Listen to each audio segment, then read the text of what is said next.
Cricket king Virat Kohli మళ్లీ orange కిరీటాన్ని అందుకోనున్నాడు. ఐపీఎల్లో తిరుగులేని రికార్డులు నెలకొల్పిన విరాట్ కోహ్లీ టీ20 క్రికెట్కు రిటైర్మెంట్ ప్రకటించిన తన పరుగుల దాహం ఇంకా తీరలేదని నిరూపిస్తున్నాడు. ఐపీఎల్ 2026లో ఇప్పటికే ఒకసారి ఆరెంజ్ క్యాప్ అందుకున్న కింగ్ మళ్లీ తన క్యాప్ను తిరిగి దక్కించుకున్నాడు. గుజరాత్ టైటాన్స్ పై వన్ మ్యాన్ షోతో జట్టు విజయంలో కీలక పాత్ర పోషించడమే కాకుండా టాప్ స్కోరర్గా కూడా నిలిచాడు. బెంగళూరు చిన్నస్వామి స్టేడియం వేదికగా ఆర్సీబీ గుజరాత్ టైటాన్స్ మధ్య రసవత్తర పోరు జరిగింది. ఈ మ్యాచ్లో తొలుత బ్యాటింగ్ చేసిన గుజరాత్ టైటాన్స్ 3 వికెట్ల నష్టానికి 205 పరుగులు చేసింది. సాయి సుదర్శన్ 58 బంతుల్లో 11 ఫోర్లు 5 సిక్సర్లతో సరిగ్గా 100 పరుగులు చేసి అవుట్ అయ్యాడు.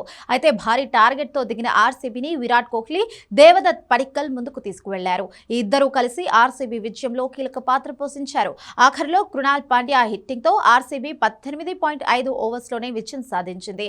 ఈ మ్యాచ్లో విరాట్ కోహ్లీ కేవలం 44 బంతుల్లోనే 8 ఫోర్లు 4 సిక్సర్లతో 81 పరుగులు చేసి అవుట్ అయ్యాడు.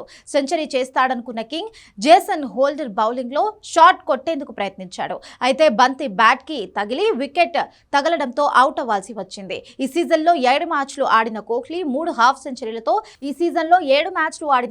పరుగులతో 328 పరుగులు చేశాడు.